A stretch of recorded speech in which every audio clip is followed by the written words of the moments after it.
안녕하세요. 8장 수열과 급수 세 번째 편 수업을 하겠습니다. 지난 시간에 우리가 3절에서 어디 내용을 했었냐면 비교 판정법과 급한 비교 판정법으로 급수의 수렴 발산 여부 판단하는 방법을 배웠는데요.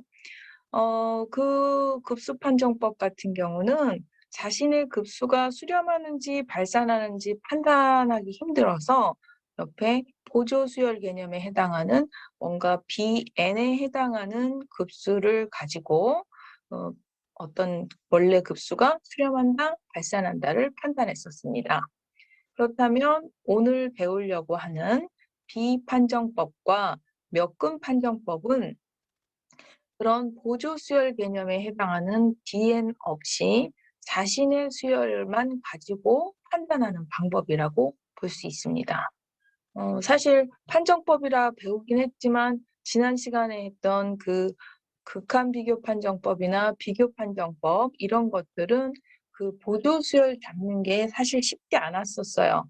비교 판정법도 물론 그랬지만 특히 극한 비교 판정법에서 어떤 수열이 적정한 비엔 수열인가를 정해서 비교하는 방법이 그닥 쉽지 않았죠. 그래서 판정법 내용보다 비엔 잡기가 그닥 쉽지 않았다면 오늘 배우려고 하는 비판정법과 몇근 판정법은 그런 보조 수열 개념에 해당하는 비엔 수열 상관없이 자신 수열만 가지고 급수가 수렴하는지 발산하는지를 판단하는 방법이라고 할 수 있겠습니다.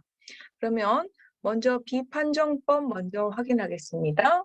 이거 교과서 327페이지 이어서 하는 거고요. 이 첫 번째 네모 박스는 정리 835에 해당하는 정리입니다. 그래서 첫 번째 비판정법 확인해 보면요. 양항급수 AN에 대해서 AN과 AN 플러스 1, 즉 자신 수열이에요. 지금 자신 수열의 전항 호항에 대한 B에 대한 극한을 계산한 값이, 그 수렴값이 1보다 작으면 이 급수는 수렴하고, 여기서 수렴은 급수가 수렴하는 거예요. 그 R이 1보다 크면 발산하고 해서 이 발산은 역시 얘가 발산인 거예요. 그래서 이 급수가 여기 있는 이 R의 값이 1보다 크면 발산이고 R이 1보다 작으면 수렴이다. 이런 얘기가 되겠습니다. 그래서 우리는 자신 수열의 전항호항 B에 대한 극합값의 결과가 1보다 크냐 작으냐로 이 급수가 수렴한다, 발산한다 이렇게 판단하는 거고요. 그 R이 1일 경우는 수렴할 수도 있고 발산할 수도 있다. 이 얘기는 바꿔서 얘기하면 그러니까 수렴하지 않을 수도 있고 발산하지 않을 수도 있다라는 얘기로서 수렴 발산을 일단 판단할 수 없는 상황이 돼서 우리가 R이 1일 때는 비판정법이 의미가 없는 거죠. 다른 방법으로 그 급수의 수렴 발산을 판단해야 되겠죠. 그러면 이런 판정법을 오리지널 증명을 좀 보기는 힘들으니까 우리가 가볍게 어떻게 저런 판별법이 나왔나 직관적으로 가볍게 이해를 하고 넘어가면요. 여기 있는 이 전항호항의 B에 대한 극한값이 R이라고 하는 거는 극한 패턴이 이렇게 되는 거, 즉 극한값이라는 거는 이렇게 만들어진 이 수열의 어떤 패턴에 해당하는 거잖아요.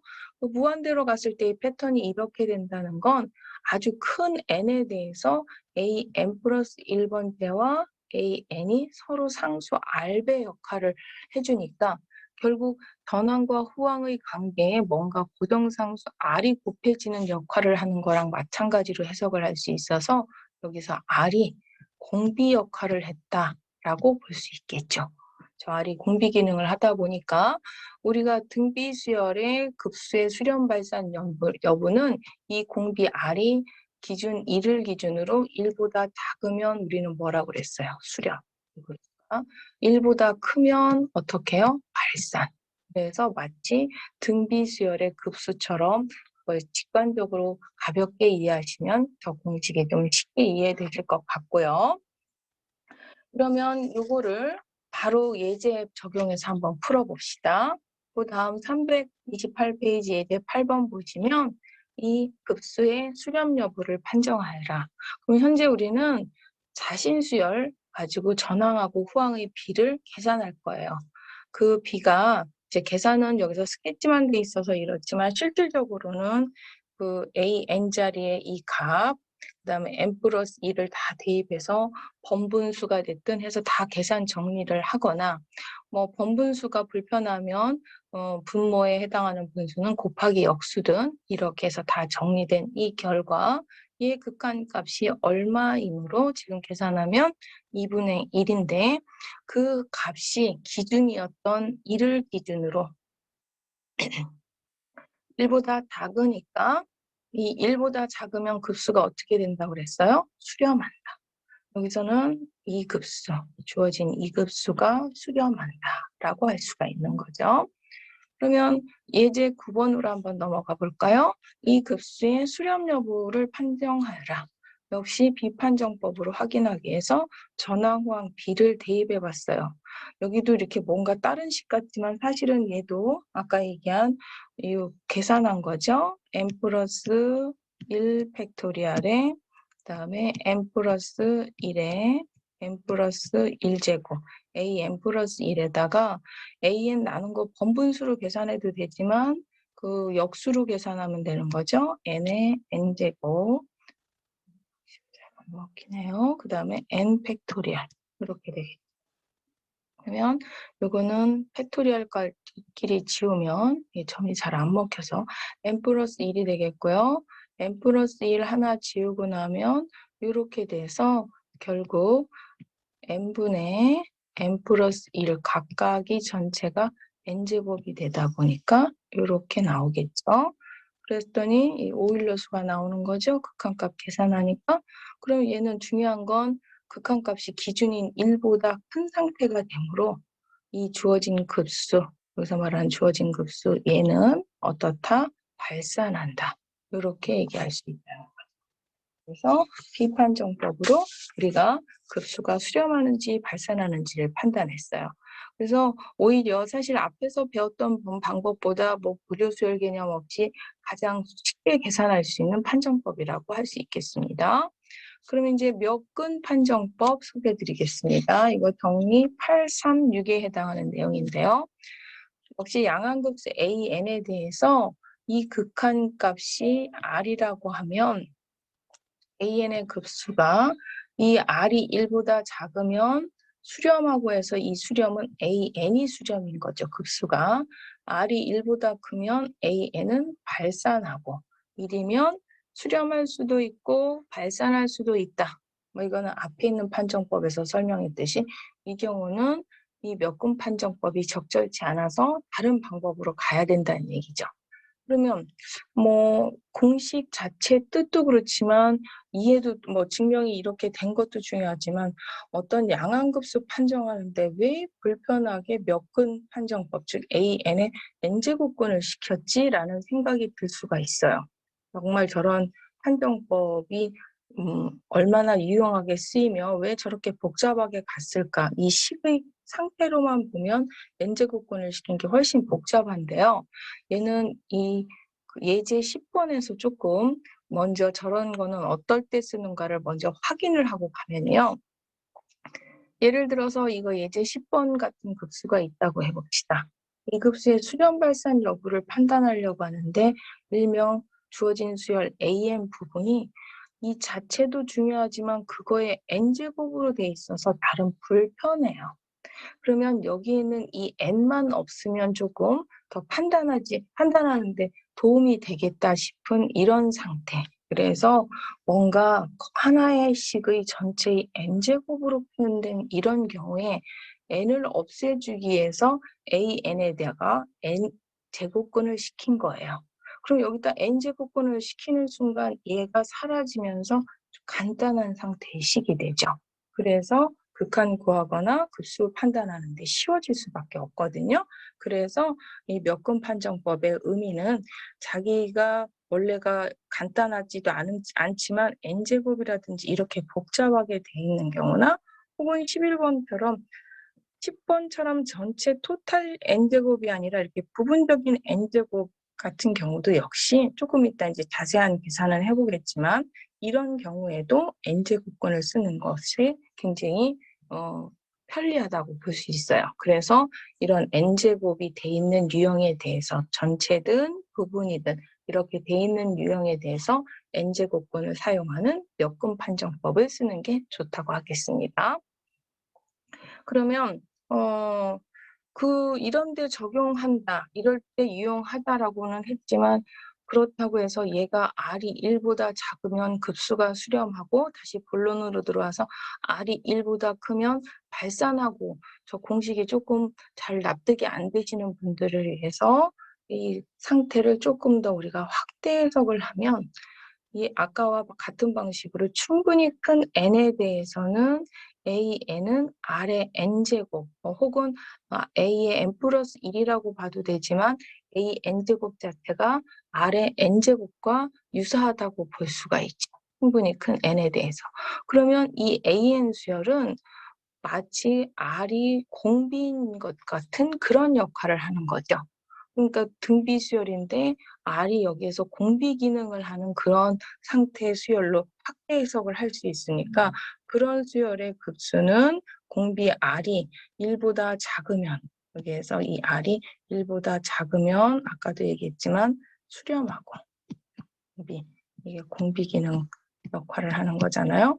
공비 R을 역할을 하니까 얘가 1보다 작으면 수렴하고 그 R이 1보다 크면 어떻게 되겠어요? 발산한다 라고 우리가 생각할 수가 있겠죠. 그래서 몇근 판정법을 이해하시면 되겠습니다. 이렇게. 그러면 얘가 왜 이런 공식이 나왔는지도 이해를 했고 그 다음에 얘가 어떤 데 적용해서 쓰는지까지 어느 상황에서 사용하는 게 좋은 것까지 했으니까 마무리 계산으로 한번 이어져서 문제를 풀어보면요. 요 급수의 수렴 발산 여부를 판단하여라. 너무 지저분한가요? 좀 지우고 할까요? 그러면 아까도 얘기했지만 크게 뭐뭐의 n제곱으로 돼 있기 때문에 n제곱권을 시켜서 이렇게 계산해서 3분의 2, 즉 R이 3분의 2, 1보다 기준 1보다 작으므로 그러면 우리는 이 주어진 급수는 어떻다고요? 수렴한다. 이런 얘기를 할 수가 있겠고요. 11번도 이게 전체 토탈리 n제곱 개념은 아니지만 부분적으로 n제곱이 있어도 판단하는데 n제곱근을 이용한 그 몇근 판정법을 쓰는 게 편할 수 있다고 그랬었죠? 그래서 AN을 이렇게 잡았을 때 n제곱근을 시킨 상태의 식이 이렇게 되겠고 그럼 얘의 극한을 계산하는데 이게 이제 바로 이해가 되시는 분도 있지만 아직도 좀 잘 이해가 안 되시는 부분 분모 부분만 자세히 설명하면 n의 n분의 2제곱 앞에서 너무 많이 나왔었죠. 이제 이 정도 되면 사실은 공식이 좀 외워졌을 법도 한데요. n분의 1에 뭐로 볼 수 있어요? 제곱으로 볼 수 있죠. 그래서 요거는 이거의 극한값, 요거 파트의 극한값이 1이고 그거의 제곱이라서 1의 제곱 1이 되겠죠. 그럼 분모가 1이었기 때문에 얘 극한값 3이 나오는 거 충분히 이해가 되시죠? 그러면 R, 저기서 말하는 그 몇 근에 대한 극한값 그 R이 1보다, 기준인 1보다 크므로 이 주어진 급수는 몇 근 판정법에 의해서 발산한다. 이렇게 얘기를 할 수 있겠습니다. 그래서 몇근 판정법까지 확인을 해봤고요. 그 다음 얘는 제가 예제 하나를 만들었는데요. AN 수열이 홀수일 때와 짝수일 때 이런 특징을 갖는 마치 투트랙으로 움직이는 수열이 있다라고 했을 때 이 급수가 수렴하느냐 이런 문제예요. 그러면 얘가 투트랙으로 움직이지만 현재 배운 내용에 해당하는 판정법, 비판정법을 이용을 해본다면요. 전항하고 호항을 갖다가 비교해 봐야 될 거 아니에요? 근데 얘는 홀짝 순서대로 바뀌니까 여기 있는 AN이 홀수일 때와 이 N이 짝수일 때를 대입해서 계산하면 이렇게 나오죠. 너무 이것도 줄였나요? 둘 중에 하나만 샘플로 한번 해볼까요? 그러면 얘가 홀수일 때를 적용하면 홀수가 2의 n제곱분의 n이 되겠고요. 그 다음에 분자는 짝수가 되니까 2의 n제곱분의 1이 되겠죠. 물론 이거는 그 다음이니까 n 플러스 1이 되겠고요. 그러다 보니까 번분수 정리하면 이렇게 되는 거죠. 짝수도 비슷하게 분모를 짝수, 분모를 홀수로 넣어서 정리하면 이렇게 돼요. 그래서 비판정법으로 마무리하려고 극한을 계산하니까 얘는 n을 무한대로 보내면 극한값이 0이고 이쪽은 무한대로 가다 보니까 홀수일 때와 짝수일 때 이 비판정법의 결과가 서로 달라서 비판정법으로 판단할 수가 없었어요. 그럼 어떻게 돼요? 그럼 여기에 부분적이지만 비록 투트랙이라도 이렇게 n제곱근이 있을 때는 저 제곱을 없애주기 위해서 제곱근을 시켜주면 되는 거죠. 그래서 쟤를 제곱근, n제곱근을 시켰더니 홀수 번째는 이렇게 바뀌고요. 짝수 번째 수열은 이렇게 바뀌는 거예요. 비록 같지는 않지만 이 AN에 대한 n제곱근은 그렇다면 2분의 1보다 같거나 크고 그 다음에 2분의 루트 n제곱근보다는 같거나 작다라고 얘기를 할 수가 있겠죠. 그러면 여기에 극한, 이제 여기 내려오면서 극한 계산을 해주면, 이 무한대로 갈 때 극한 계산을 하면, 그래도 부동호가 유지하는데 상수라서 극한값이 2분의 1이고요. 얘가 2분의 1이 되는 건 이 파트, 분자 아까도 얘기했지만, 리미트 n이 무한대로 갈 때 n의 n분의 1제곱 극한값이 1이므로 얘의 극한값도 2분의 1. 그러면 그 사이에 있는 우리가 지금 궁금한 저 n제곱근 얘의 극한값도 2분의 1이라고밖에 할 수가 없겠죠. 샌드위치 정리에 의해서. 그러면 몇근 판정법에 의해서 그 n제곱근 시켰을 때의 극한값 그 결과가 판단 기준인 1보다 작음으로 얘 급수 an 급수는 뭐 할 수밖에 없다? 수렴할 수밖에 없다. 그래서 제가 조금 너무 여기 좀 줄였나요? 요 사이에 요만큼 한 줄만 조금 더 추가시켜주면 여러분이 이해하는 데 조금 도움이 되겠네요. 그래서 결론 수렴하는 데 전 너무 많이 드린 것 같은데 이 정도씩 하나 정도는 추가시켜주면 수렴한다고 할 수 있겠죠. 그래서 지금 교과서에 있는 몇근 판정법을 전체 뭔가 이렇게 복잡한 n제곱 덩어리 혹은 부분적으로 n제곱인 경우만 한 게 아니라 이렇게 투트랙으로 움직이면서도 부분적으로 n제곱 같은 데 적용하면 굉장히 불편한 수열이었음에도 불구하고 그 자체가 급수가 수렴하는 것까지 우리가 판단을 할 수가 있었어요. 그럼 거기까지 했고요. 그 다음 교과서 330페이지에 가면 쿤머 판정법도 있고요. 331페이지에 가면 여기 라브 판정법도 있고요. 그 다음 여기도 331페이지 가우스 판정법이 있는데요. 일명 요 세 가지는 제가 이렇게 네모박스 설명만 안 하고 이렇게 그림만 띄웠는데요. 그리고 고급 판정법이라고 이제 나왔어요. 그래서 뭐 가우스 판정법 같은 경우는 예제까지 나왔는데 수업 시간에 이 판정법에 대한 설명을 구체적으로는 하지 않겠습니다. 너무 여기 있는 내용들을 어려워하는 경향이 있어서요. 될 수 있으면 내용을 이제 줄여달라. 뭐 꼭 이 급수를 얘네 수열과 얘네들을 다 해야만 급수를 해야만 뒤에는 테일러 급수를 하느냐.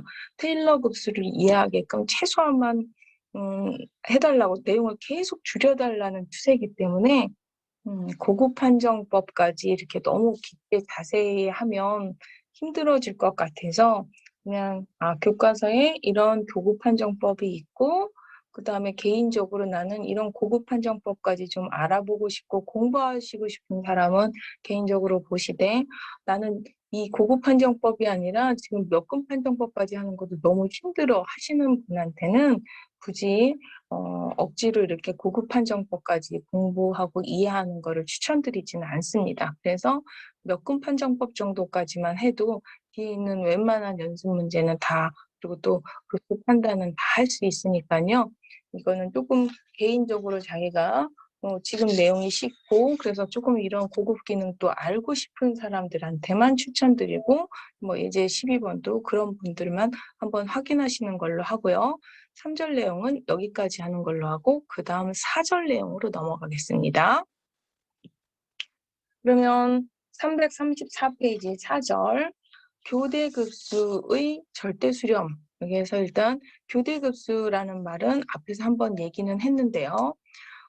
교대급수는 여기 나오듯이, 네모박스에 나오듯이 부호가 한 번은 플러스 마이너스 이렇게 서로 왔다 갔다 교차하는 수열, 이런 수열을 교대수열이라고 하는데요. 그 교대수열의 합을 교대급수라고 그래요. 그래서 지금 여기는 교대수열의 합인 교대급수에 대해서 먼저 하겠다는 얘기고요. 그럼 우리는 앞에서 급수를 2장부터 지금처럼 4절까지 어떤 수열에 대한 합에 해당하는 급수가 수렴이냐 발산이냐를 판단하는 것 중에서 전체가 다 양수인 수열, 즉 양항수열에 대해서 먼저 했었어요. 그 다음 지금처럼 부호가 플러스 마이너스 왔다 갔다 교대하는 수열을 지금 하겠다는 얘기예요. 그러면 항상 양수이거나 아니면 항상 음수인 경우도 당연히 부호를 전체 마이너스 빼면 다시 양항수열로 판단할 수 있기 때문에 모든 부호가 음수인 경우도 양항수열처럼 똑같이 판단을 하시면 돼요. 다 마이너스를 빼면 되기 때문에. 그래서 수렴 발산은 똑같고요. 아니면 지금처럼 부호가 플러스 마이너스 왔다 갔다 하는 건 지금 판단한다고 하지만, 그러면 수열 패턴이 하나의 부호, 양수든 음수, 혹은 부호가 순차적으로 플러스 마이너스가 교차하는 경우만 있는 게 아니라, 조금 이따 뒤에 4절 끝날 때 보면 아시겠지만 부호가 굉장히 랜덤한 경우가 있어요. 순차적으로 가지 않고 뭐 플러스였다가 마이너스 플러스 뭐 마이너스 마이너스 마이너스 뭐 이런 식으로 굉장히 부호가 랜덤한 경우가 있어요. 그런 수열들은 교대급수 끝난 다음에 할 거예요. 근데 우리가 지금 현재 하고 있는 건 하나의 부호의 특징을 갖는 양항수열에 대한 급수가 아니라 일단은 부호가 왔다 갔다 하는 교대수열에 대한 급수에 대해서 공부한다고 이해하시면 되겠습니다. 그러면 정리, 이게 교과서 정리 841에 대한 정리인데요. 교대급수 판정법 한번 보시겠습니다. 그럼 아래 두 조건을 만족하는 교대급수, 이것은 수렴하고 그 합 S와 부분합 SN과의 차이는 AN 플러스 1보다 작다. 이렇게 나와 있거든요. 그러면 아래 조건 먼저 보면요. 여기서 AN이 다 양이다. 일단 둘 다 양인데요. 지금 이 교대급수 표현에서 AN 양의 의미가 뭐냐면, 사실은 교대급수는 부호는 왔다 갔다 하지만 시작할 때 플러스로 시작해서 마이너스, 플러스 바뀌는 경우도 있지만 시작 수열이 마이너스일 수도 있으므로 판단하기 용이하게 여기에 있는 부호를 뺀 뒤에 있는 요만큼, 즉 마치 부호가 무시된, 즉 절대값화시킨 상태의 AN, 양수화시킨 AM을 가지고 판단하는 방법이에요. 그 판별법 자체가. 그래서 양수화된 그 AN으로 봤을 때, 부호가 무시된 절대값화된 AN으로 봤을 때 이런 상태다. 즉 감소수열 상태가 돼야 되고요. 그 다음에 감소하면서 두 번째 개의 극한값이 0이 돼야 돼요. 그럼 이 두 가지를 조금 묶으면 절대값화된 숫자로, 절대 수치로 봤을 때 갈수록 줄어드는 감소수열이면서 어디까지? 0까지 줄어드는 그런 상태인 교대급수는 수렴하고, 그 수렴값을 만약에 S라고 한다면 그 S와 부분합 N의 차이는 AN 플러스 1보다 같거나 작다. 뭐 이런 얘기가 되겠습니다. 그러면 말뜻은 이렇게 충분히 이해가 됐지만 과연 저럴까? 뭐 그런 생각이 들 수도 있고요. 여러분은 머릿속에 아직도 저게 무슨 말하는지 잘 이해가 안 되시는 분도 있을 것 같아서 제가 기호로 조금 정리를 해봤어요. 그러면 이 교대급수가 아까도 얘기했지만 도를 생략한 절대값화시킨 상태의 AN으로 분석했을 때 감소 수열이고, 그러면서 0으로까지 극한값이 0으로까지 간다면 그 교대급수는 첫 번째 수렴한다라는 결론 하나를 내줬고요.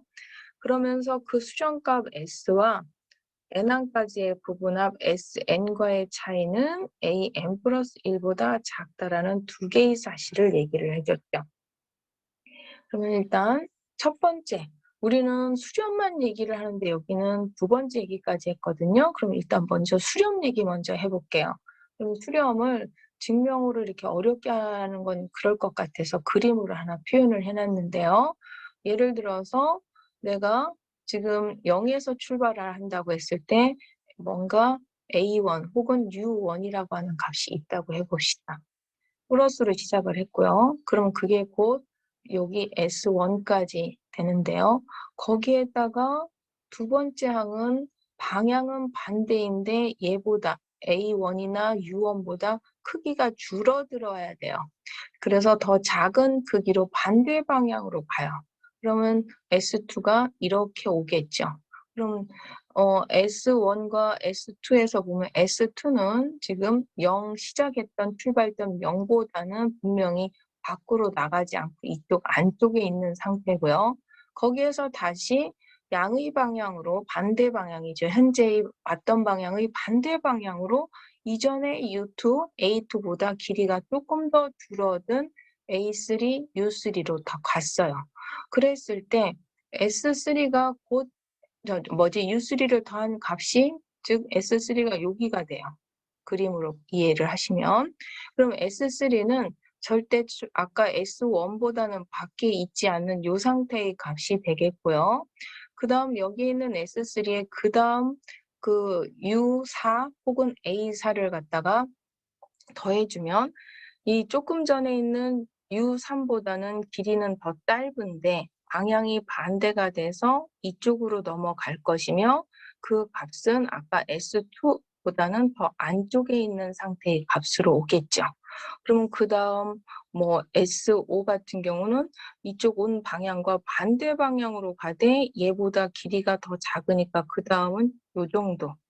여기 정도 이제 오는 게 S5 이런 식으로 올 거란 얘기예요. 그러면 얘는 똑같은 방법으로 왔다 갔다 하면 절대 이 안에를 벗어나지 못해서 뭔가 하나의 수렴값으로 갈 수밖에 없다는 얘기죠. 얘가 그 다음 S 여기가 지금 오자가 잘 안 써졌는데 6은 S4 밖으로 넘어갈 수가 없고요. 왜냐하면 그 다음 값은 절대값이 얘보다 작으니까 반대 방향으로 가도 이 S4 밖으로 넘어갈 수가 없는 거죠. 그 다음 또 그런 논리로 똑같이. 그래서 아까 여기에서도 이 이전 단계에서 온 거보다 더 밖으로 넘어갈 수가 없어요. 이렇게. 그래서 S5, S6, S4로 안 넘어가죠. 그거보다 더 짧은 걸로 가면 또 S5보다 안 넘어가죠. 이런 식으로 왔다 갔다 하다 보면 결국 하나의 수렴값을 갖는다 해서 좀 직관적으로 이해하시면 쉬울 것 같아서 그림으로 지금 설명을 드렸고요. 그 다음에 수렴하는 건 이해되셨을 것 같고요. 두 번째, 요 부분합과 S의 차이가 AN 플러스 1보다 작다는 것도요. 예를 들어서 내가 지금 S가 요 수렴 후보가 이제 여기 이제 L 혹은 여기에서는 지금 S로 표현해놨죠. 수렴값 S.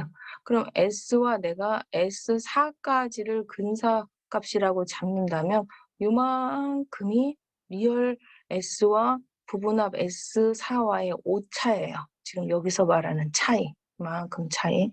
이 차이는 그 다음에 해당하는 A의 5보다는 같거나 작다. 내가 A5면 그 다음 A5보다는 작다. 혹은 U5보다는 이 길이가 더 작다는 거죠. 이거보다. 이거보다는 이 길이가 더 작다. 그러면 A5를 내가 새로 집어넣어서 여러분이 잘 이해가 안 되시면 그 전 단계로 제가 다시 하나 추가로 또 하나 더 설명을 드리면 그러면 S3으로 갈까요? 예, 수렴 후보 S와 S3 차이. 그럼 S3 차이는 요만큼. S3과 S의 차이가 요만큼인데요. 걔는 그 3이 아닌 그 4, 하나 더 간 다음 스텝에 해당하는 A4의 절대값보다는 작다. 이 길이. 이 3보다 하나 더 큰 그 다음 스텝에 해당하는 A 값보다는 이 길이가 더 작다. 뭐 이런 얘기를 할 수가 있겠습니다. 그래서 내가 이 근사치에 대한 값으로 무한히 왔다 갔다 해서 가지 않더라도 U 한번 잘라서 얘를 그 급수의 후보로 잡았다고 했을 때 발생하는 오차는 그 다음 단계의 A n 플러스 1의 절대값보다는 작거나 작겠구나라는 걸 알 수가 있습니다. 그러다 보니 여러분은 지금 사실은 포커싱이 어떤 급수가 수렴하냐 발산하느냐 얘만 했는데 갑자기 뭔가 차이, 부분합과의 차이라는 이런 오차 개념을 공부했는데요. 지금 얘는 안 해도 될 것 같은 추가 옵션 같이 이렇게 설명하는 것 같지만 얘를 계속 그림을 막 아까 이쪽 추가시켜서 설명한 이유 이거 뒤에서 계속 나옵니다. 심지어 4절에서만 나오는 게 아니라 다음 챕터 테일러 급수장에서도 이거 굉장히 중요한 개념으로 나오기 때문에 여기서 아까 추가로 5까지 A5까지 구비하면서 두 가지를 좀 연결해서 이해하라고 지금 제가 설명을 드렸고요. 지금 이거 충분히 좀 직관적으로 이해가 되셨으면 좋겠습니다. 그 다음 예를 한번 설명해 보겠습니다. 그러면 얘는 교과서 335페이지 예제 1번 교대 조화급수. 이 급수가 수렴하는지 발산하는지를 판단하여라. 뭐 이런 얘기죠. 얘는 이렇게 써놨지만 이 시그마 기호를 이용하면 n분의 마이너스 1에 n 플러스 1제곱 플러스부터 시작하니까 이렇게 표현할 수 있겠고 보호를 절대값화시켜서 보호를 뺀 상태의 수열은 an이 n분의 1이죠. 그러면 이 수열은 감소 수열이고 확인할 게 극한값이 0인지를 확인해야 되는데 극한값이 0이죠. 그러면 교대급수 판정법에 의해서 이 급수, 교대 급수 얘는 어떻게 된다? 수렴한다. 이런 얘기를 할 수가 있겠죠. 그 다음에 예제 2번은 교대 급수 이것의 근사값을 절대값 오차가 0.00005보다 작게 되도록 구하여라. 이런 얘기가 나왔어요. 물론 아까 교대급수 판정법에서 근사값 혹은 오차 얘기는 했지만요. 아직은 교대급수 판정법이 익숙하지 않을 거니까 얘가 수렴하는지 먼저 확인을 하고 근사값 얘기로 넘어가겠습니다. 그럼 이 교대급수가 수렴하는지 판단하려면 부호를 절대값화시킨 부호를 무시한 an 수열, 즉 n 팩토리얼을 봤을 때 첫 번째 확인해야 될 게 뭔가요? 우리는 이게 감소 수열인가를 확인해야 되는데 감소 수열이에요. 이렇게 됩니다. 두 번째, 얘의 극한값이 0인가를 확인해 줘야 되죠. 그랬더니 얘 극한값이 0이죠. 확인하니까. 그러면 우리는 원래 이 급수, 교대 급수는 뭐 한다? 수렴한다는 걸 알 수가 있죠. 그럼 이제 수렴하는 건 확인을 했고요. 현재 문제에서 요구하는 이제 오차 얘기로 들어갈 건데요. 수렴하며 그때 근사값과 우리가 거기서 근사값을 무한항까지 계산하지 않고 실질적으로는 실계산 가능한 유한항까지 말이 이론적으로 무한항까지 더한다는 급수지 공학적인 입장에서는 무한을 더할 수가 없죠. 멈춰야 되는 거 아니에요? 유한 어떤 Sn항까지. 그래서 그 근사값 Sn과 오차. 그러면 원래 이 수렴값을 답듯이 거기서처럼 수렴값 S라고 해봅시다. 얘와의 차이가 바로 오차인 거죠. 그 오차가 뭐보다 작게? 얘보다 작게. 근데 우리는 이 공식이 있었어요. 행정법에서. 이 차이가 교대급수에서는 A의 n번째 다음 n 플러스 1번째 값보다 그 다음 한 값보다 작거나 작다라고 그랬어요. 그럼 얘가 결론은 0.0005보다 같게, 점이 자꾸 안 찍히네요. 이거보다 작거나 같게 되는 그러한 AN을 찾아서 그 N이 몇 번째인지를 찾아서 SN을 찾아줘야 되겠죠?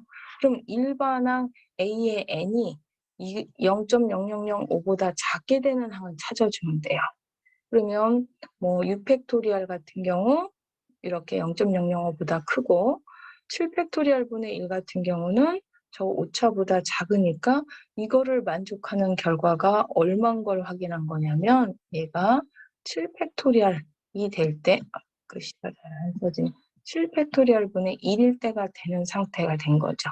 그러면 얘가 7번째 항에서 그렇게 만족하는 거니까 나는 S에 대한 근사값으로 뭐를 쓴다는 얘기예요. S의 6번째까지의 근사값. 그래서 그 시그마를 n이 0에서부터 6일 때까지의 항을 계산한 예를 하면 오차가 이거보다 작게 된다. 이런 얘기가 되겠습니다. 그래서 이제 그 오차로 분석을 했는데 가끔 현장에서 수업하다 보면 의외로 또 질문 많이 들어오는 부분이 뭐냐면요. 교수님, 이거 어떻게 뭐 갑자기 6인지 7인지 어떻게 계산하나요? 뭐 1부터 계산한 거를 여기까지 갖고 온 건가요? 뭐 이런 얘기를 하는데요. 지금 쓸 칸이 너무 없나요? 잠깐 좀 읽고 하겠습니다. 이런 것도 그리고 또 질문하는 학생도 있지만 질문 안 하고 또 계산기 두드리니까 1부터 쭉 이렇게 계산하면 되나 보다 하라고 생각하는 사람도 있는데요. 7이 아니라 그 이상이 될 수 있으므로 이건 계산기를 두드린다기보다 우리가 이제 고등학교 때까지 보통 공부할 때 6팩토리얼이라고 하는 게 뭐 720인 거는 점이 잘 안 찍혀가지고요. 이게 720인 건 잘 알고 계실 거고요. 720이고요. 그러면 720분의 1에 대한 정확한 수치를 계산하는 게 아니라 약간 얘에 가까운 어림수, 즉 얘는 1000분의 1, 그럼 얘는 0.0, 정확히네요. 0.001보다 이미 크다는 걸 쉽게 판단할 수 있는 거죠. 그러면 6팩토리얼은 안 되겠구나.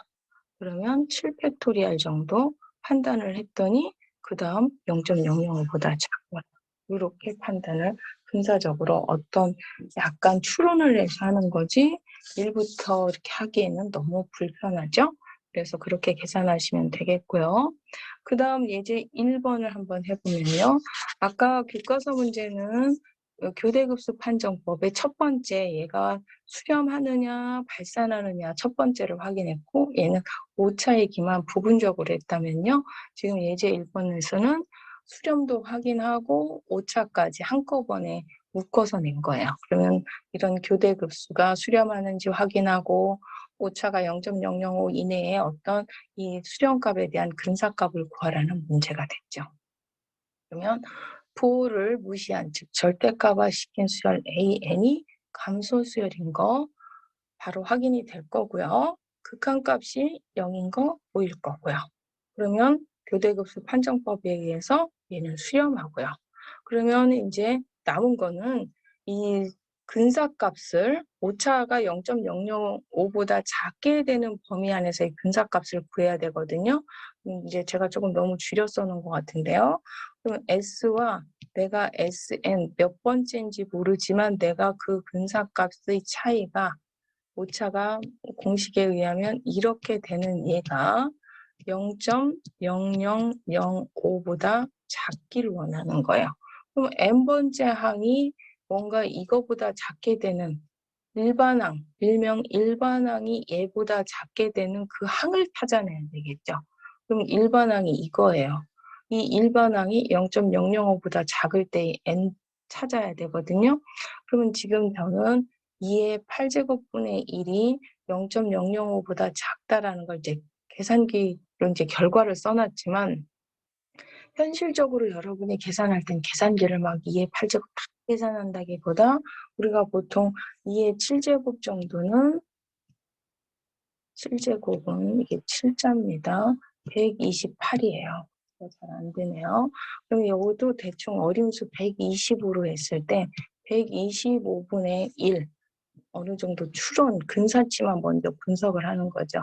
그러면 소수로 표현하려고 분모를 다 0으로 바꾸면 얘는 0.008 이렇게 표현할 수 있겠죠.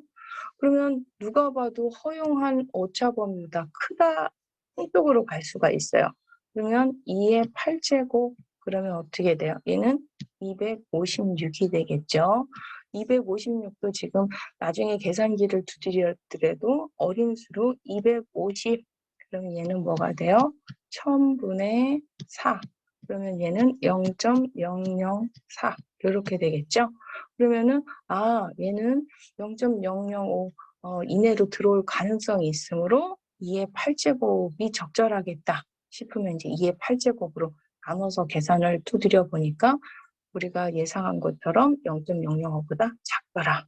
따라서 작게 되는 AN에 해당하는 게 2의 8제곱, 즉 얘가 A8인 거예요. 그럼 A8이면 S에 대한 근사식으로 S7을 써야 되므로 그 근사값을 구하여라. 즉 수렴값 S에 대한 근사값은 S7로 써야 되고 S7이라고 하는 건 저 항을 몇 번째까지? 7번째, 여기 7까지. 그래서 마이너스 2분의 1 n제곱을 0제곱부터 7제곱까지 쭉 더해진 값으로 근사식을 대신할 수 있다는 얘기가 되겠습니다. 그 다음에요. 예제 4번으로 넘어가겠습니다. 예제 4번은요. 이 급수의 수렴 여부를 판단하여라. 여기 문제는 세제곱으로 돼 있고요. 여기 풀이는 다 2제곱으로 분석을 했는데 세제곱이나 2제곱이나 문제 푸는 방법은 비슷하니까 밑에 풀이를 이용하기 위해서 이 세제곱을 2제곱으로 바꿔서 풀겠습니다. 그러면 어쨌든 2제곱으로 추정해도 중요한 건 얘는 양수 수열도 아니에요. 앞에 3절에서처럼. 그렇다고 조금 전에 판별식을 배웠던 교대급수도 아닙니다. 양수 수열도 아니지만 교대급수도 아니에요. 이 사인 때문에 얘가 부호가 굉장히 랜덤한 상태예요. 불규칙하죠. 양수와 음이. 이렇게 불규칙한 수열에 대해서 판별을 어떻게 할 것이냐. 아직 판별식 안 배웠어요. 근데 아까 교대급수에서도 일단 부호를 다 뺀 절대값화 시킨 상태로 뭔가 판별식을 했고 분석을 했으니까 여기에서도 일단 주어진 이 수열 자체에 절대값을 한번 시켜봤어요. 그런데 절대값 시키니까 이 분자 부분이 불편하게 부호가 플러스 마이너스 된 것도 있었지만 절대값이 항상 1보다 같거나 작으니까 이런 부동호 관계를 성립한다는 걸 알 수 있고요. 그러면 두 개의 수열에서 부동호 관계가 이렇게 유지되면 개의 급수에 대한 부동호 관계도 똑같이 유지되므로 얘하고 얘 n제곱에 대한 부동호 관계가 유지되는데 그런데 이쪽 뒤에 있는 급수는 뭐예요? 우리가 P급수에서 수렴하는 급수였죠? 그럼 수렴하는 급수보다 더 작은 얘는 뭐 할 수밖에 없어요? 수렴할 수밖에 없어요. 그럼 이제 절대값으로 양수화시킨 급수가 수렴이에요. 그러면 우리는 양수화시킨 게 아니라 양수화시키기 이전에 원래 수열의 급수를 따져야 돼요. 그럼 우리는 수열 자체의 절대값화시키기 이전의 수열과 절대값화시킨 수열 간의 관계는 당연히 부동호 관계가 이렇게 되잖아요. 양수든 음수든 이렇게 되므로 여기에다 다시 그 급수를 해도 부동호 관계가 당연히 유지되겠죠. 이렇게.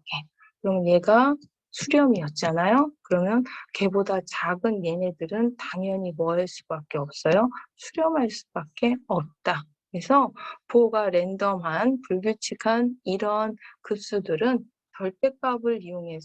절대값 수렴 이용해서 수렴을 판단하는 방법을 한번 써본 거예요. 그러면요, 이 내용이 바로 그 다음 이어지는 내용을 미리 예를 먼저 가지고 본 거랑 마찬가지인데요.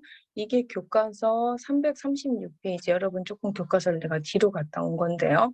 조금 전 얘는 336페이지 밑에 있고요. 이거는 그 위에 절대 수렴과 조건부 수렴이 무슨 얘기냐면 지금처럼 절대값을 한 급수가 수렴하는 급수는 AN 급수도 수렴한다.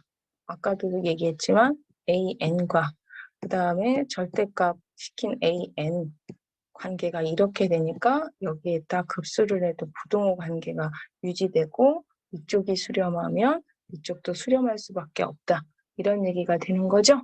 그래서 이 얘기는 지금 정리 843 얘기를 한번 했고요. 요 밑에 있는 건 그 앞 페이지 335페이지 정의 842 내용이에요.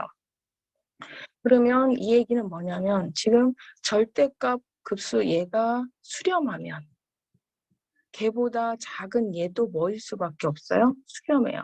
근데 같은 값은 아닐 수 있죠. 얘가 수렴한다고 똑같이 얘가 수렴하는 값으로 같이 수렴하는 게 아니라 또 다른 수렴 값을 갖겠죠. 그렇지만 절대값까지 수렴하는 그런 수열은 우리는 절대 수렴이라고 한다는 얘기예요. 근데 두 번째 2번 얘기는 무슨 얘기냐면 2번은 원래 급수 얘는 수렴을 해요. 수렴을 하지만 절대 수렴하지 않는 거. 즉 절대값은 얘는 수렴하지 않아요. 즉 발산인 거죠. 수렴하지 않고 발산. 이런 거는 조건부 수렴이다라는 얘기를 하는 거예요. 그래서 절대 수렴은 절대값까지 절대급수까지 수렴하는 거를 절대 수렴이라고 하고요. 그렇지 않고 절대 수렴하지 않는 거는 본인 자체 수열은 수렴하지만 절대값 급수는 수렴하지 않는 게 조건부 수렴이라고 보시면 되겠어요. 그러면 뭐 얘 부동호 관계가 당연히 성립하니까 얘가 수렴하면 얘도 수렴이지만 부동호 관계에서 얘가 수렴한다고 해서 얘가 반드시 수렴하는 건 아니죠. 얘가 발산할 수도 있는 거잖아요. 그런 경우가 바로 조건부 수렴에 해당하는 거고요. 그럼 예제 3번 이 급수가 조건부 수렴함을 보여라. 그럼 어떻게 해야 돼요? 일단 본래 수열이 수렴하는지 또는 절대값 수열이 수렴하는지를 판단해야 되는데요. 요거는 앞에서 교대급수 판정법에서 수렴했었어요. 앞에서 이거 교대급수 판정법으로 다시 한번 확인하면요. AN이 루트 n분의 1이잖아요. 그러면 이 AN이 뭐를 확인해야 돼요? 양수화된, 부호를 뺀 양수화된 수열을 기준으로 절대값화 시킨 거 기준으로 감소 수열이고 그다음에 A 극한값이 줄어들어서 0으로 가야 된다고 그랬어요. 0으로 가죠. 그래서 교대 급수는 수렴해요. 그런데 얘에다 절대값을 시킨 상태 이거죠. 이거는 P급수에 의해서 발산인 상태가 되는 거잖아요. 그래서 본인 수열은 수렴하는데 절대값을 시킨 수열이 수렴하지 않고 발산하는 상태라서 조건부 수렴이라고 할 수 있겠습니다. 그래서 이제 3번까지 확인을 했고요. 그 다음 내용은 지금 무슨 내용이냐면 예제 2번 지금 교대급수 패턴 중에서 이렇게 P가 아까는 루트라서 2분의 1제곱이었다면 2제곱, P가 2인제곱이라고 이해하시면 되는데요. 얘 급수가 절대 수렴하느냐? 네, 바로 절대값을 씌워봤어요. 그랬더니 이 n제곱분의 1, 우리가 알고 있는 P급수로 되면서 얘가 수렴한 거죠.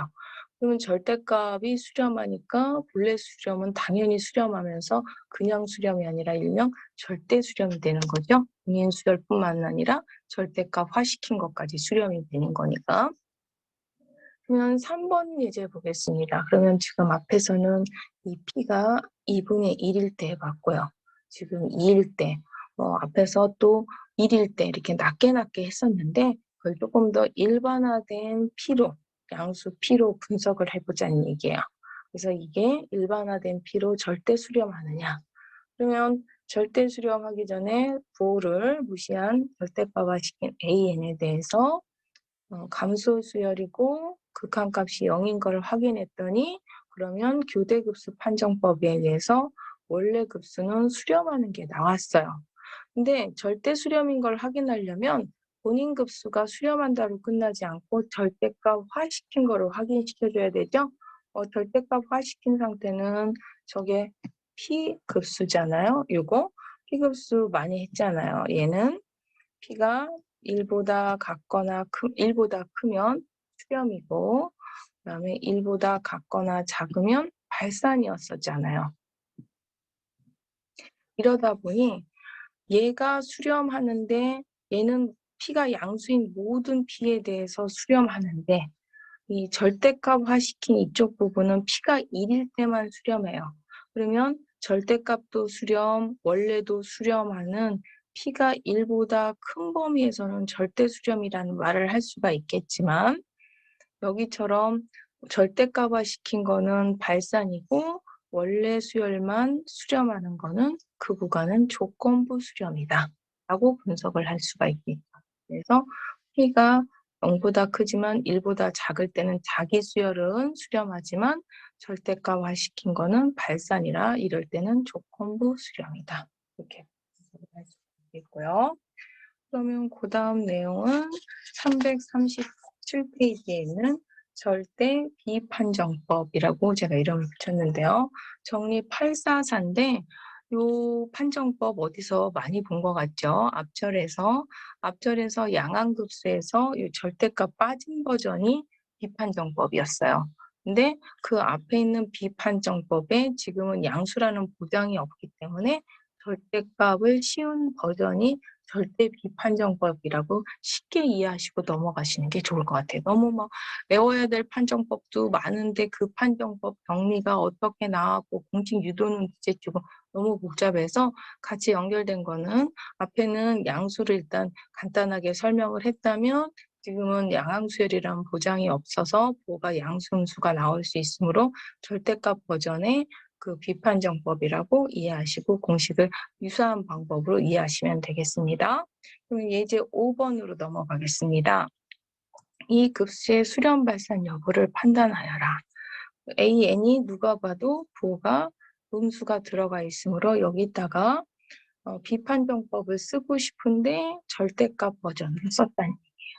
그래서 n분의 an 플러스 1 이거는 조금 아까도 얘기했지만 여러분이 시험 볼 때는 좀 계산을 디테일하게 하셔야 되겠죠? 세부적으로.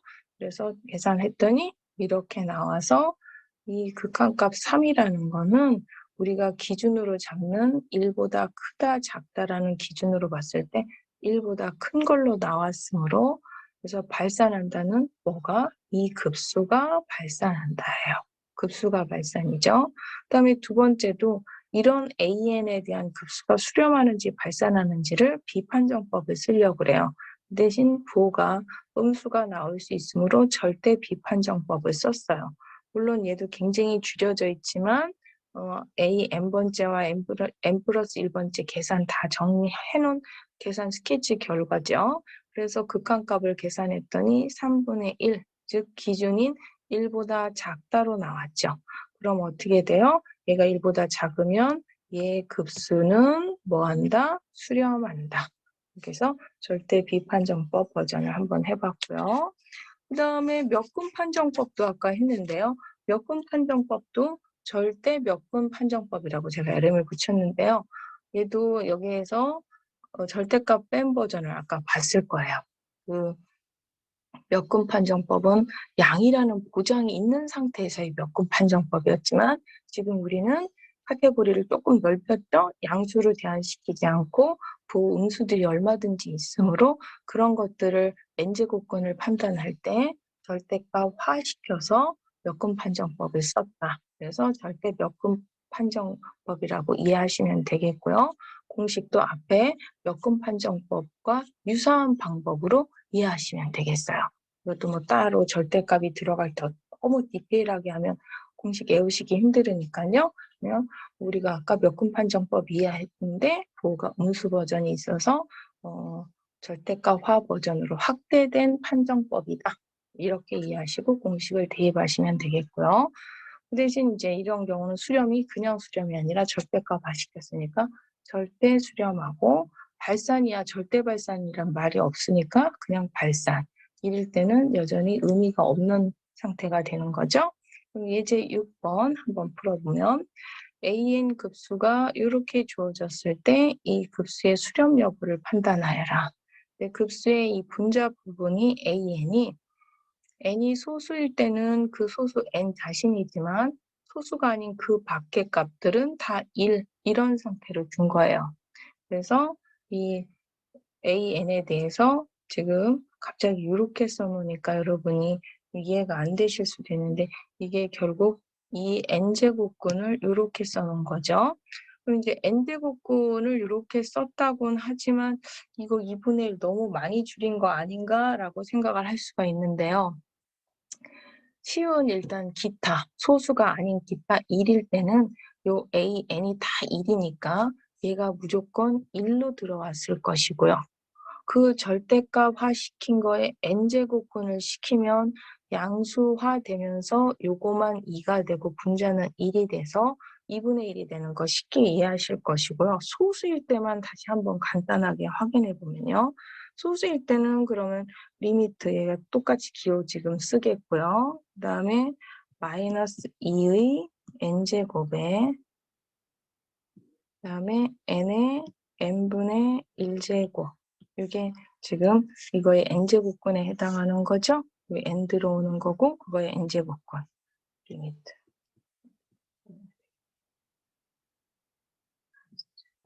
이렇게 그러면 여기에서 이 부분 분모 파트는 똑같이 2로 가는 거 이해되실 거고요. 요것도 굉장히 많이 했죠. 리미트 n이 무한대로 갈 때 n의 n분의 1제곱 얘가 얼마였어요? 1이었잖아요. 2분의 1. 그래서 소수 파트이든 소수가 아닌 그 밖의 수 합성수든 이거에 대한 여근 판정법의 R의 값은 둘 다 똑같이 얼마라는 얘기예요? 2분의 1. 그래서 하나로 줄여놔서 AN이 여기서는 얘가 소수이든 기타이든 둘 다 2분의 1 하나 나와서 이렇게 줄여 써놓은 거예요. 그래서 2분의 1이라서 기준인 1보다 작으므로 이 급수는 어떻게 한다? 이 급수는 수렴한다. 이런 얘기를 해놓은 거죠. 그러면 교과서 338페이지 재배열을 하겠습니다. 정리 846이고요. 그 위에 본문 설명이 좀 있지만 읽어서 이해가 되는 듯 하지만 조금 쉽게 이해가 되지 않는 거일 수도 있어서 그냥 막바로 정리로 써놨거든요. 정리 보면은 절대 수렴하는 급수의 항들을 임의로 대별한 급수는 역시 절대 수렴하고 그 합도 원래의 급수와 동일하다.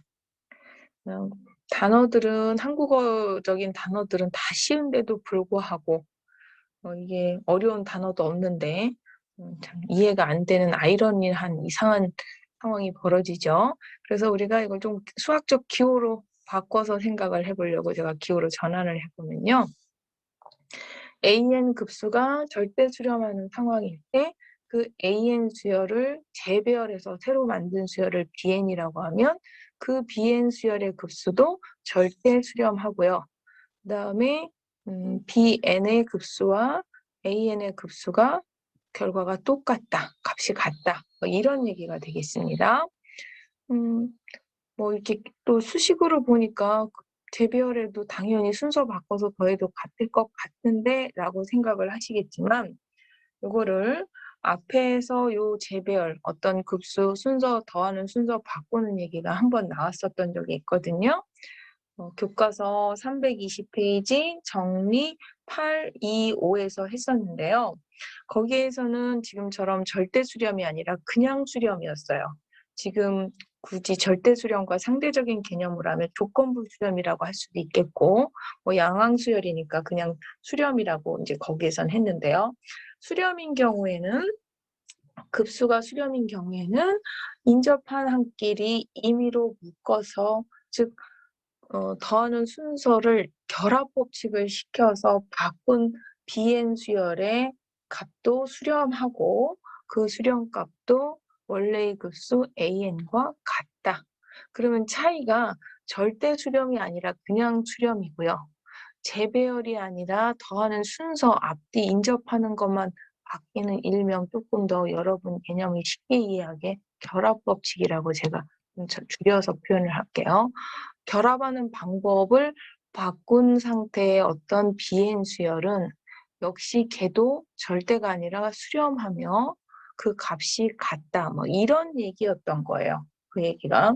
그러면 뭐 수렴과 절대 수렴은 그렇다 치지만 여기에 특히 차이가 나는 재배열과 더하는 결합의 차이, 뭐 더하는 인접한 항끼리의 차이, 뭐 같은 얘기 같으면서 차이가 뭔지 잘 모르실 수도 있을 것 같아서 이것이 의미하는 게 어떤 의미인가를 이해시키기 위해서 제가 예를 하나 여기다 써봤는데요. 우리가 이 교대조화급수는 앞에서 여러 번 해봤어요. 이 교대조화급수를 지금 이렇게 홀수 번째와 짝수 번째 항들로, 즉 양의 항과 음의 항을 분리해서 내가 편한 대로 이렇게 재배열을 할 수 있을 것이냐. 충분히 우리가 그럴 수도 있을 것 같은 생각이 드는데 얘가 가능한지 안 가능한지를 따지려면 이 급수가 앞에 있는 정리 8, 4, 6에서는 뭐라는 얘기냐면 이와 같이 재배열이 가능하려면 절대 수렴이어야만 재배열이 가능한데 우리는 이거 앞에서 얘에서 뭐였어요? 자신수열, 즉 교대 조화급수인 그 수열은 수렴에서 조건부 수렴이지만 얘를 절대값화시킨 n분의 1, 즉 P급수는 수렴하지 않아서 절대 수렴이 아니었어요. 그럼 절대 수렴이 아니므로 재배열은 불가능하다는 얘기죠. 재배열은 불가능하고 그 대신 원래 자신수열은 수렴하므로 인접하는 항들끼리 그 앞의 내용으로 좀 더 거슬러 올라가면 인접한 항의 더하는 순서를 바꿔서 더할 수는 있다는 얘기예요. 그러면 예를 들어서 지금 얘를 그렇게 바꿀 수 있다. 그러면 이거를 더하는 방법. 첫 번째 예를 들어서 우리가 이렇게 생각할 수 있죠. 얘를 1, 마이너스 2분의 1, 3분의 1, 4분의 1, 그다음에 5분의 1 이렇게 쭉 가는 것들을 순서대로 두 개씩 이렇게 차곡차곡 더하는 방법이 있을 수 있고요.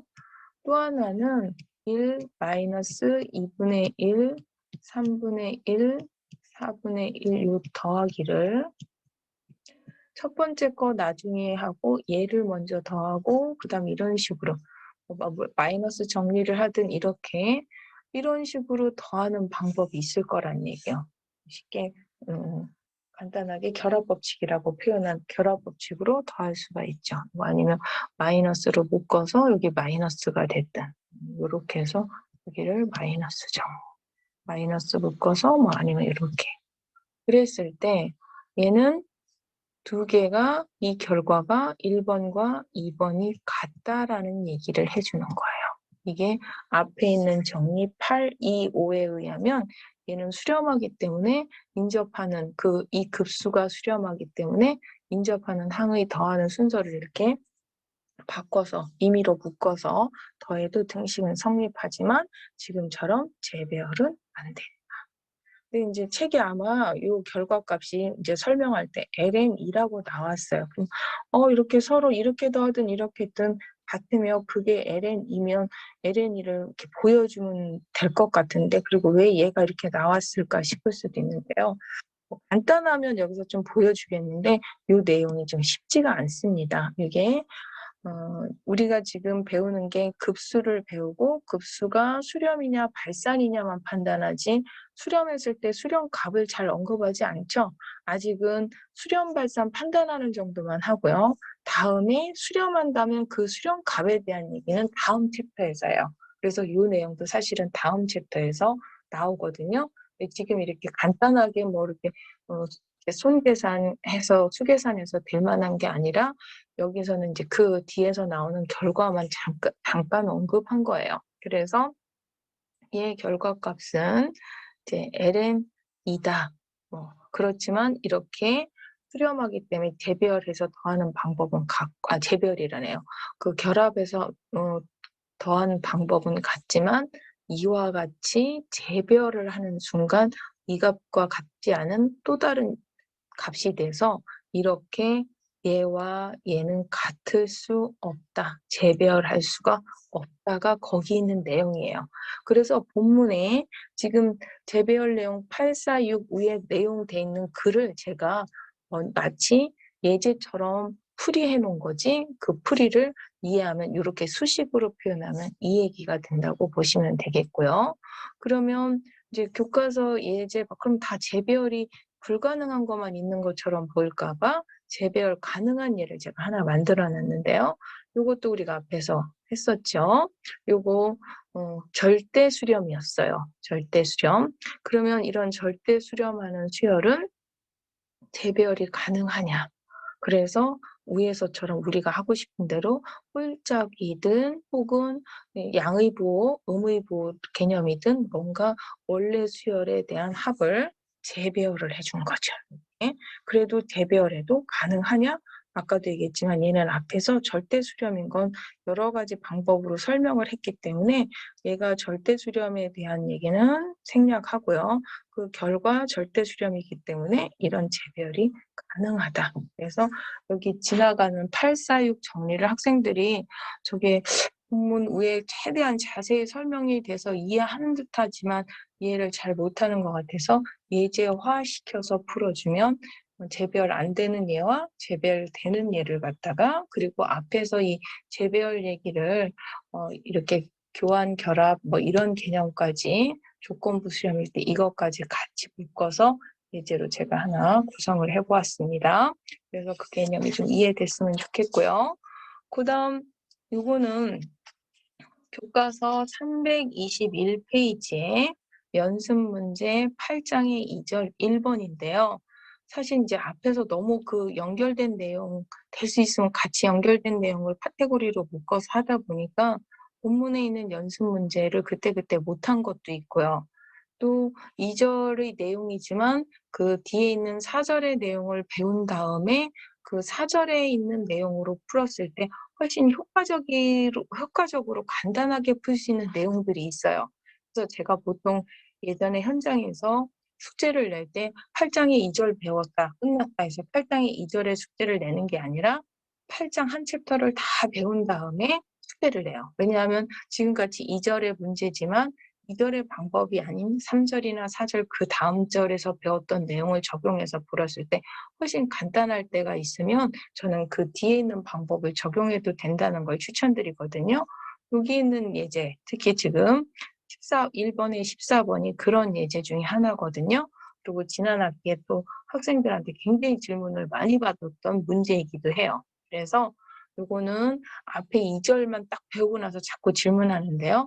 2절이 아니라 4절 내용 배우고 하는 게 좀 맞을 것 같아서 4절 끝난 다음에 이 문제 다시 앞에 지금 교과서 페이지 321페이지입니다. 이 급수의 수렴 여부를 판정하는 건데요.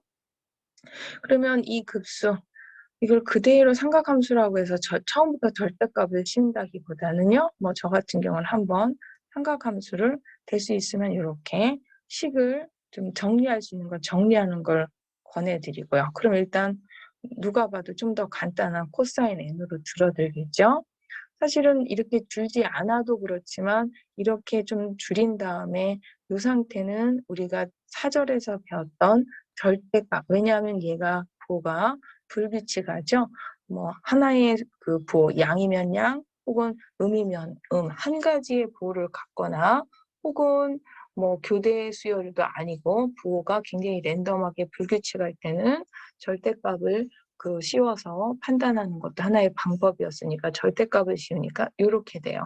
그러면 두 개의 수열의 부동호 관계가 유지되면 그 절대값에다가 급수를 씌워도 즉 무한항까지 합을 해도 부동호가 유지되므로 이 부동호 관계 유지한 상태에서 더 큰 쪽 이 우변항에 있는 급수는 등비 수열이고 공비가 1보다 작은 2분의 1을 갖는 수렴하는 급수이므로 구체적으로 이렇게 1과 같이 수렴하므로 얘보다 작은 이 급수는 수렴이고 그럼 얘가 수렴이면 절대값을 시키기 이전에 원래 얘보다 더 작은 이 급수도 뭐 할 수밖에 없다고요? 수렴할 수밖에 없다. 그래서 물론 여기 내용에서는 절대 수렴 내용까지 가지 않지만 절대 수렴까지 확대해서 갈 수 있고 절대 수렴이니까 원래 급수도 수렴한다고 할 수 있겠죠. 그 다음에요. 16번 풀이도 넘어가면요. 얘는 저 급수는 1-x가 공비 역할을 하죠. 그래서 우리가 등비 수열에서는 공비 아래 절대값이 1보다 작은지를 확인해야 되는데 x가 주어진 이런 범위 안에서 그 공비는 절대값이 1보다 작죠. 이거 구간 정리해서 부동호 확인하면 이렇게 되는 거죠. 따라서 그 공비 1-x의 절대값이 1보다 작으니까 이 급수는 수렴하며 1-r분의 초항이 x1-x 정리하면 이런 값으로 수렴한다. 이렇게 얘기를 할 수가 있겠죠. 그 다음에요. 요거는 8장의 3절 1번에 6번인데요. 그리고 이 급수가 수렴하는가? 이거 사실은 제가 두 가지 방법으로 풀어놨어요. 사실 이거 n제곱이 아니라 n 루트 n, 즉 n의 2분의 3제곱, 분모가 2분의 3제곱일 때 본문 예제에서도 풀었고 그거를 조금 더 일반화시켜서 제가 확대해서 굉장히 자세히 풀어서 그 결과를 이용한 버전으로 하나 설명을 했고요. 그러면 이런 부등호 관계가 유지되니까 얘네들을 다 무한항까지 더한 급수에서도 부등호 관계가 유지되고 그중에 요거는 앞에서 수렴이라고 판단이 나왔어요. 그러다 보니까 걔보다 작은 이급수도 수렴. 이렇게 제가 하나 풀이를 표현해서 해봤고요. 근데 이 문제 풀이 방법은 우리가 앞에서 배웠던 예를, 즉 이거 수렴이다를 마치 공식처럼 활용해야 되는 상황이라 사실 지나가는 교과서 예지 하나 갖다가 공식처럼 받아들이는 건 쉽지 않죠. 그래서 우리가 여기 이거 풀을 때 2분의 3제곱 풀을 때 어떤 기법을 썼냐면 극한 비교 판정법, 즉 뭔가 보조수열 dn을 잡아서 특히 P급수로 적용할 수 있을 만한 n의 알파 제곱분의 1이라는 보조수열을 잡아서 극한 비교 판정법을 썼었거든요. 그럼 2분의 3제곱이 아니라 2제곱도 똑같이 그와 같은 기법으로 풀 거고요. 그러면 우리가 2분의 3제곱일 때 여기 보조수열에 해당하는 bn, 즉 P급수처럼 판단하기 쉬운 어떤 알파의 차수를 뭐로 했었냐면 이 경우일 때가 알파가 1에서 2분의 3 사이에 해당하는 그런 알파 어느 거든 가능하다. 이렇게 그때 풀이가 나왔었거든요. 그렇다면 지금 2분의 3제곱이 아니라 2제곱이면 차수가 몇 배 더 늘어나야 되냐면 2분의 1배. 그래서 각각의 2분의 1씩 더한, 즉 알파는 2분의 3에서 이 사이에 있는 알파 무엇이든 사실 가능할 수가 있어요. 그래서 저는 굳이 이제 뭐 그렇게 임의의 알파라고 하지 않고 3분의 5제곱 하나 랜덤하게 잡았어요. 그중에. 그랬을 때 그런 보조수열 bn과 이 an 어디 있나요? 요거죠. 요거를 갖다가 극한 비교 판정법으로 계산하니까 0이 나왔죠. 그럼 극한 비교 판정법에서의 이 값이 0이 나올 때는 둘 다 0일 때는 수렴일 때 수렴성만 유지되는 거였거든요. 그럼 이제 bn이 수렴하느냐? 얘는 P급수에서 수렴하는 걸로 그때 잡았죠. 이런 조건으로 이때 여기 풀었을 때 알파 설정할 때 그 자세한 풀이 너무 그때 길게 설명해서 또 그 패턴을 다시 설명하면 여러분이 좀 질리실 것 같으니까 여기 풀었을 때 그 기법하고 똑같은 방법으로 해주시면 돼요. 지금처럼 큰 논리는 거기에 2분의 1배 더 추가돼서 그래서 bn이 수렴하기 때문에 큰 논리는 an도 수렴한다. 이 방법으로 풀어주셔도 되겠습니다. 그래서 두 가지 방법으로 설명을 드렸고요. 그 다음에 8장의 4절 8장의 4절에 1번에 12번 문제는요.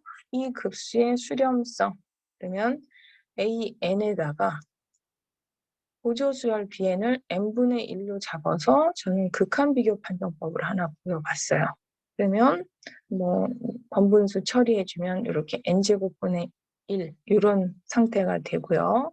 n이 무한대로 가면 n제곱도 무한대로 가서 우리가 알고 있는 그 공식 x분의 sin x에 자주 쓰는 그 공식 x가 0으로 갈 때 이 공식을 써서 값은 1이 되겠죠. 그러면 얘 극한 비교 판정법의 결과가 양수가 나왔으므로 an과 bn에 해당하는 급수의 수렴 발산 결과는 동일한 패턴. 그래서 bn이 지금처럼 발산이면 an 급수인 얘도 어떻게 된다고요? 발산이다. 큰 논리는 이렇게 정리가 되는 거죠. 그래서 얘를 갖다가 수렴성에 대해서 제가 지금 극한 비교 판정법을 적용해서 풀었고요. 그 다음에 이 문제 같은 경우는요. 이거 16번 수렴성을 판단하여라 라고 했을 때 이것도 질문 많이 받았던 건 중에 하나인데 얘는요. n분의 1은 이렇게 바꾸면 의외로 간단해요. 코사인 n파이를 마이너스 1의 n제곱으로 바꾸고 그러면 이 급수는 누가 봐도 교대 조화급수가 되는 거죠. 그래서 교대 조화급수라서 수렴이다. 이렇게 간단하게 빼시면 되겠습니다. 그래서 제가 여러분들이 특히 수열이나 급수를 다 어려워하지만 특히 이렇게 삼각함수에 관련된 부분들을 좀 어려워하시더라고요. 그래서 삼각함수에 관련된 거를 다 우리가 본문에서 풀다 보면 어떻게 막 절대값화시키고 사인이나 코사인 같은 경우가 절대값 시키면 1보다 작다 이런 것들을 이용하다 보니까 자꾸 절대값을 시키는데요. 절대값으로만 해결되는 게 아니라 이렇게 식 자체를 간결하게 줄이거나 혹은 꼭 그렇게 절대값이 아니라도 비판정법을 적용해서 풀 수 있는 문제들도 있다거나 또는 물론 아까 8의 2 같은 경우는 얘는 식을 처음에 바꾼 건 아니지만 결론은 절대값을 썼지만 이런 것도 그냥 여기다 절대값을 쓰는 것보다는요. 이렇게 보면 여러분이 너무 혼돈되시니까 식을 한번 정리한 다음에 그 다음에 절대값을 쓴다든지 해서 삼각함수에 관련된 될 수 있으면 많은 공식들을 자유롭게 활용해서 정리하신 다음에 그거를 급수 판단하는데 사용하시면 되겠고요. 사실은 아까 8장의 4번 이 문제도요. 여러분이 저 비행 같은 경우 어떻게 잡느냐 이런 생각을 하실 수가 있는데요. 요거 지금 연속화 시켰을 때 x의 사인 x제곱분의 1, 요 그래프 패턴에 끝날 때 이렇게 즉 무한대로 갔을 때 이 패턴이 n분의 1, 즉 x분의 1과 유사하냐 안 하냐를 좀 판단한 다음에 사실 간 건데요.